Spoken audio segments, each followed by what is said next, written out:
ছোট বয়সে যখন সংসারের ভার ঘাড়ে এসে পড়ে তখন তো আর কিছু করার নেই। লেখাপড়ার পাশাপাশি কিন্তু সংসারের গাড়িটাও তাকেই টানতে হয়।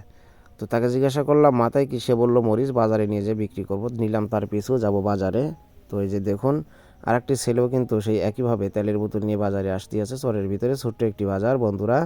তো ঘোড়ার গাড়ি দিয়ে মাল সামানা নিয়ে আসতে আছে। তো বন্ধুরা, যারা ভিডিওটি পেজ থেকে দেখতেছেন অবশ্যই পেজটাকে ফলো করে দিবেন এবং একটা লাইক দিবেন, কমেন্ট করবেন। আর এরকম গ্রামগঞ্জের ভিডিও আপনাদের কেমন লাগে অবশ্যই কিন্তু কমেন্ট বক্সে জানিয়ে যাবেন। তো ঘোড়ার গাড়িটা যাচ্ছে, তো আমি দেখলাম মাছ নামিয়ে দিতে চলে গেল। তো এভাবে মাছ কিন্তু নদী পার হয়ে চরের ভিতরে আসে। তো এই পাশে আরেক ভাই ইফতারির দোকান দিয়ে বসেছে। তো তাকে জিজ্ঞাসা করলে তার ইফতারিটাও একটু দেখলাম, বেশ লোভনীয় খাবার। তো আমাদের উত্তরবঙ্গে আরেকটা জিনিস পাওয়া যায়, সেটা হচ্ছে টক দই।